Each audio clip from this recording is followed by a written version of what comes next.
El término pistolero se usa mucho en las discusiones del lejano oeste.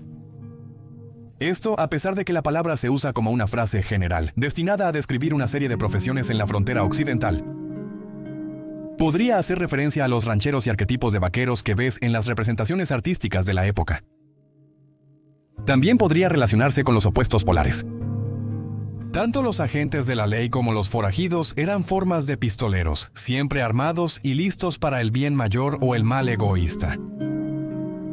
Incluso las personas etiquetadas como estafadores y jugadores eran generalmente referidas como pistoleros. De todas las profesiones que abarcan todas las industrias, el subgrupo más fascinante de pistoleros eran los cazadores de recompensas, hombres enviados tanto por el gobierno como por entidades poderosas para aventurarse por la tierra en busca de forajidos buscados. Aunque la caza de recompensas no era una carrera tan popular como muchos filmes de Hollywood sugerirían, era una forma para que algunos de los pistoleros más experimentados y aislados ganaran la vida mientras utilizaban sus talentos al máximo de sus habilidades. Para cubrir estas figuras intrigantes e incendiarias de la leyenda del frontera occidental, aquí está el siguiente video en nuestra serie de cazadores de recompensas famosos e infames.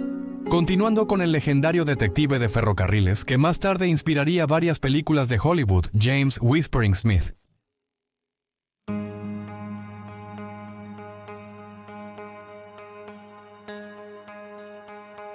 La leyenda de Whispering Smith, detective de ferrocarriles, comenzó muchos años antes de que su icónico y suave acento sureño fuera escuchado por forajidos a lo largo de la frontera.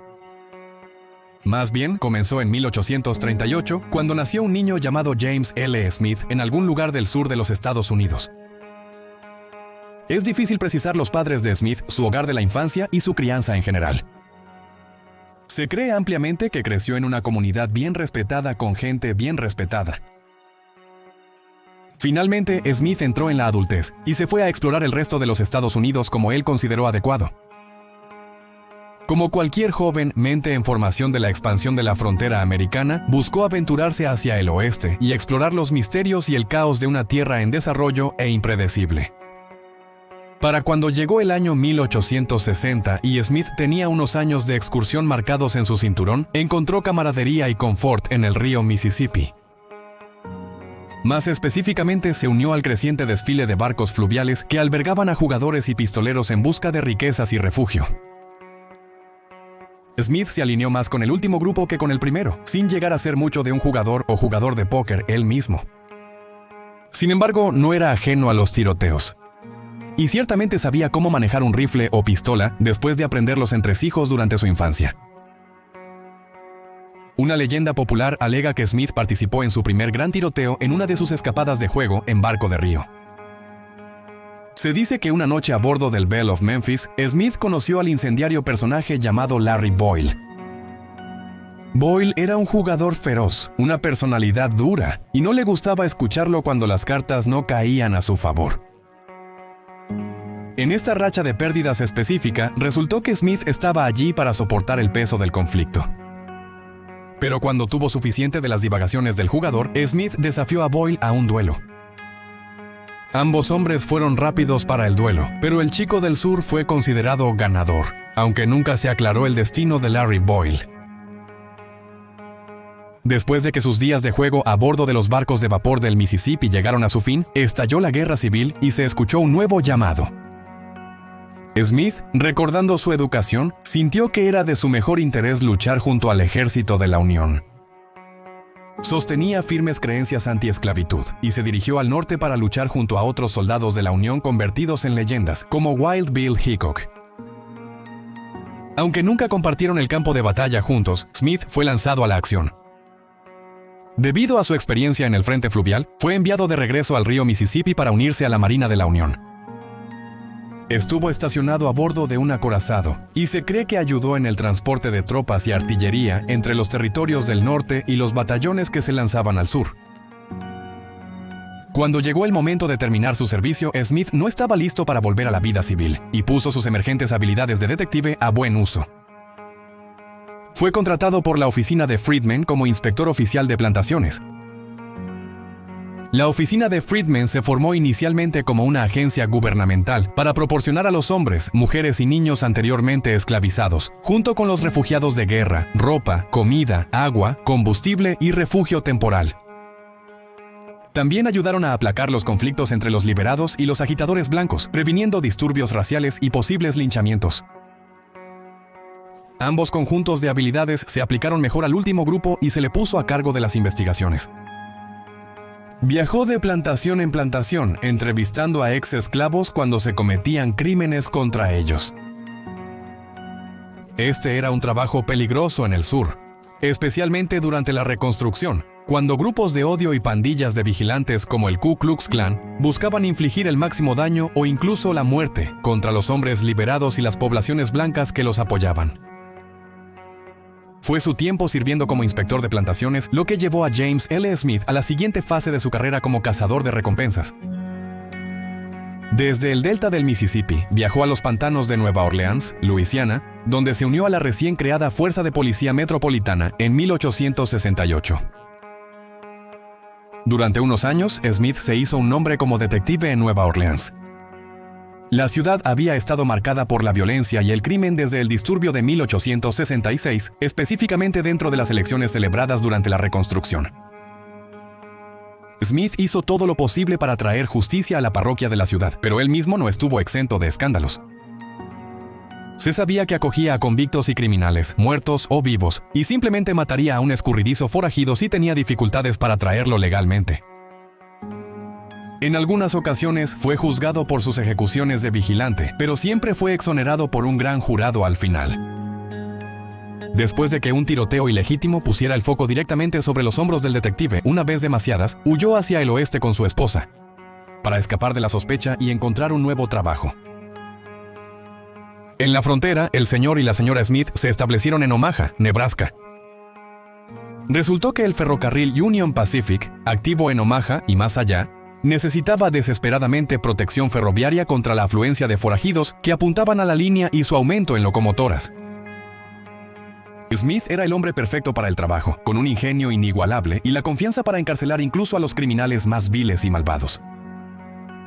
Como era su inclinación a eludir la ley, sus superiores lo sabían, pero en cambio hicieron la vista gorda. La agresión de Smith les era más útil que las cortesías legales. Después de todo, era la frontera occidental. Con el tiempo, las responsabilidades de Smith con la Union Pacific se expandieron y fue enviado a investigar delitos en Sidney, Nebraska e incluso más al norte, en regiones como las Black Hills. Fue en estas misiones donde adquirió el apodo de Smith el Susurrante. En plena investigación, Smith era conocido por usar expertamente su suave acento sureño para comunicarse con sus aliados. Estas conversaciones ocurrían en plena noche mientras él y sus hombres acechaban a su presa. Siempre estaba perfectamente fuera del alcance del oído de aquellos a los que perseguían, el cazador de recompensas oculto por los susurros del viento. Para cuando los ladrones se dieron cuenta, ya era demasiado tarde. El rastreador suave consiguió a su hombre. Así Whispering Smith se quedó y nunca miró hacia atrás. Smith ciertamente no estuvo sin sus controversias. En más de una ocasión, Smith disparó a su objetivo desarmado sin razón, o los linchó por completo. Para la cuarta ofensa, Union Pacific ya había tenido suficiente con las payasadas del cazador de recompensas y terminó su contrato como castigo. Aún así, Whispering Smith no pudo resistir su inclinación a perseguir a los malhechores de un lado a otro, y en todas direcciones en la frontera. Era como si estuviera adicto a la persecución, atraído por la violencia inherente de cobrar recompensas por criminales endurecidos. Como resultado, encontró un nuevo trabajo de detective con otra división ferroviaria que operaba una línea entre Nebraska y el territorio de Dakota. En 1879 lo contrataron como cazador de recompensas y para la primavera ya se le había asignado su primer caso importante. La infame banda de forajidos conocida como los Pony Boys, liderada por el notorio Doc Middleton, había regresado a las colinas de Nebraska. Doc era buscado por asesinato y el resto de los chicos fueron perseguidos después de años de robar caballos. Smith fue puesto a cargo de uno de los dos grupos de búsqueda, compuesto por varios agentes de la ley de todo el estado. Durante 10 días, Smith y su compañía recorrieron la región del Panhandle de Nebraska y a lo largo del río Niobrara. A pesar de muchos encuentros cercanos y algunos tiroteos de corta duración, Doc y los Pony Boys eludieron las garras del susurrador. Sin embargo, su buena suerte finalmente se agotaría, cuando Smith finalmente atrapó a toda la pandilla. Esta vez, se unió a una facción del ejército de los Estados Unidos, liderada por nada menos que el general George Crook y el oficial William H. Llewellyn. Lo persuadieron para que participara en un falso consejo de paz, colgando frente a él la promesa de un indulto, como una zanahoria frente a un burro. Doc también mordió el anzuelo y Smith estaba armado y listo. Él y su pandilla entraron en combate con los Pony Boys, matando a 2 de ellos. Uno de los agentes de la ley, llamado Housen, también resultó herido, pero al final, Doc no pudo escapar de nuevo. Fue enviado a Cheyenne, Wyoming, donde fue declarado culpable y condenado a 5 años en la penitenciaría del estado de Nebraska.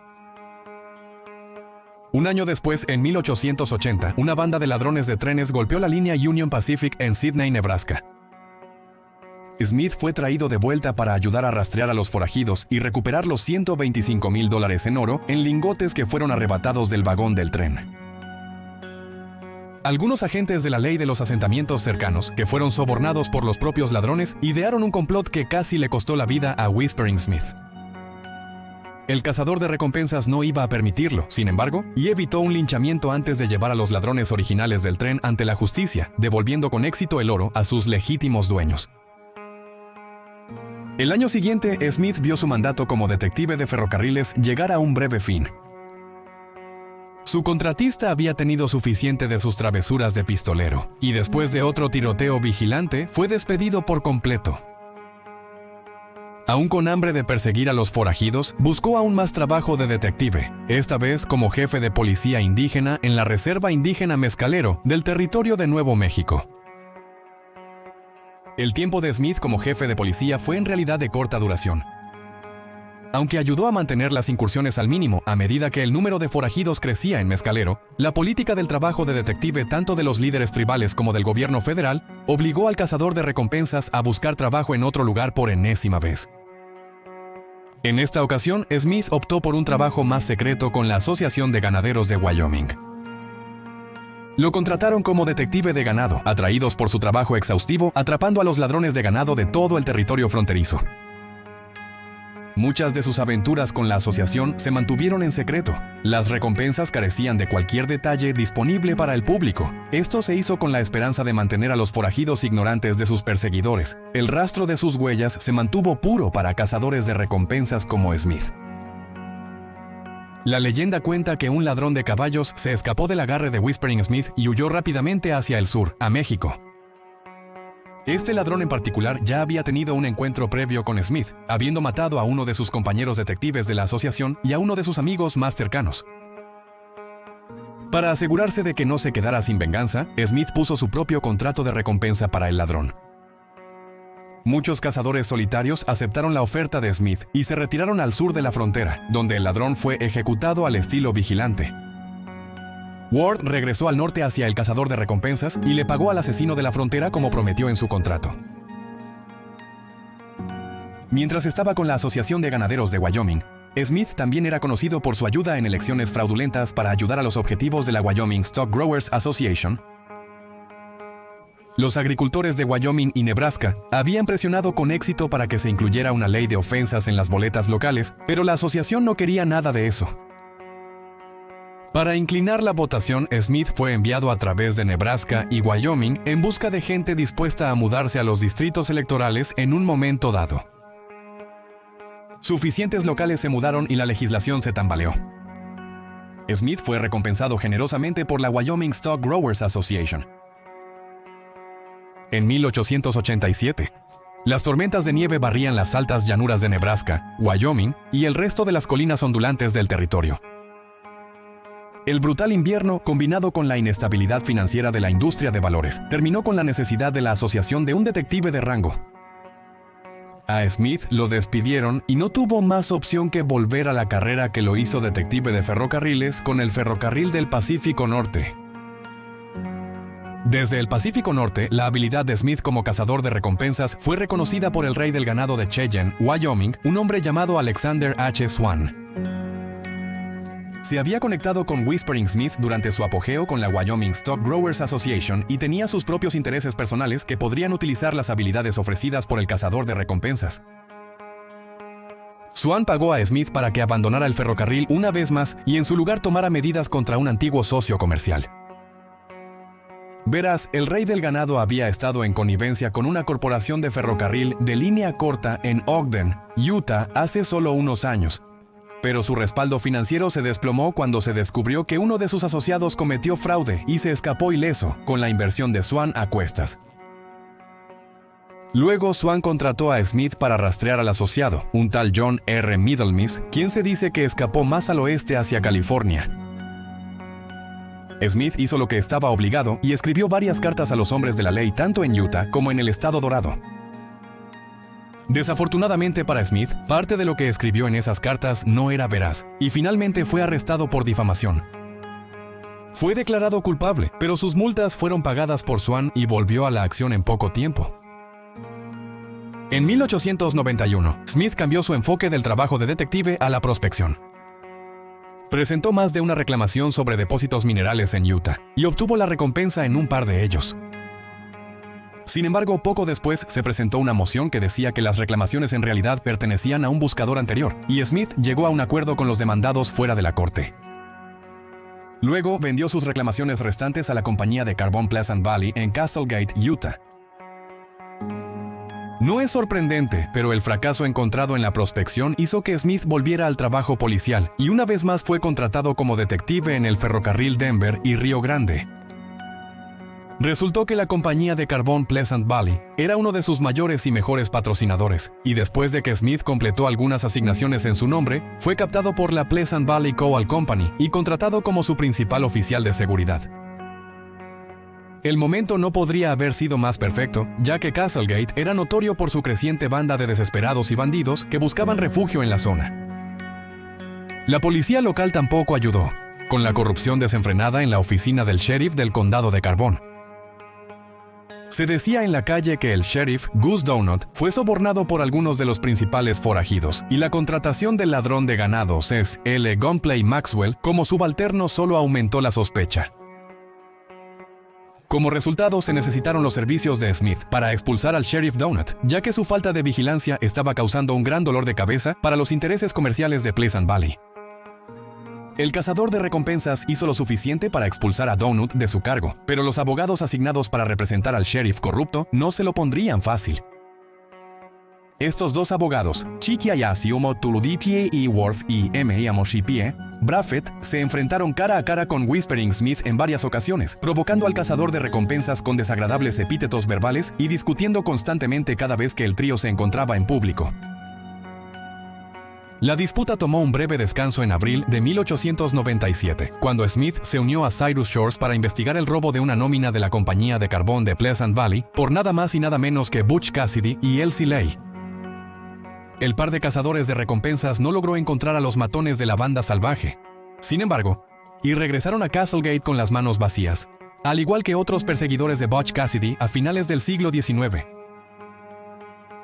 Para principios de 1898, Smith estaba al límite de su paciencia, y no podía soportar un minuto más de la humillación del abogado.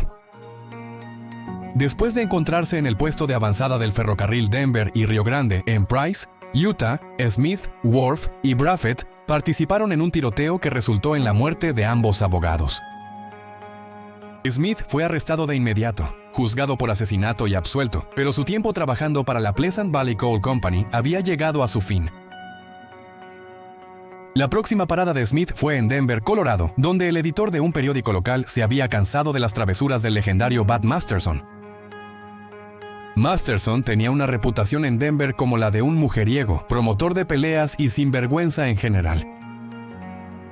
Por la razón que fuera, este gruñón editor tenía algo contra el icónico jugador convertido en pistolero y contrató a Smith como su músculo. Smith terminó enfrentándose a Masterson, pero no fue más que una conversación civil salpicada de amenazas discretas y sutiles. Masterson tuvo la ventaja al final, y Smith decidió calmarse en Buena Vista, Colorado, donde trabajó como guardia de prisión.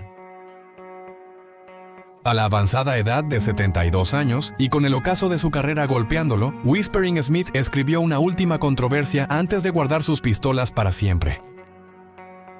Después de disparar y asesinar a un prisionero que intentó escapar bajo la vigilancia de Smith, el cazador de recompensas fue relevado de sus deberes, quedando sin empleo.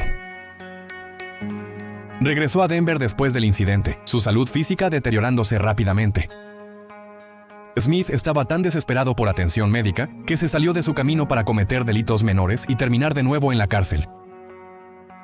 Le dijo a la prensa que la cárcel del condado de Denver era el único lugar donde podía obtener atención médica gratuita y estaría condenado si no lo hacía. Trágicamente, Smith estaba demasiado enfermo y débil para dejar su última huella, y el 27 de agosto de 1914 se suicidó después de ingerir una gran cantidad de lejía. Su cuerpo fue retirado y enterrado en una tumba sin marcar en el cementerio de Riverside.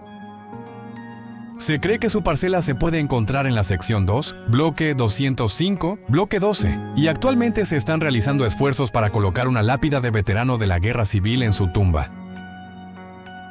Mientras tanto, solo podemos mirar atrás y maravillarnos de la caótica carrera del carismático Whispering Smith.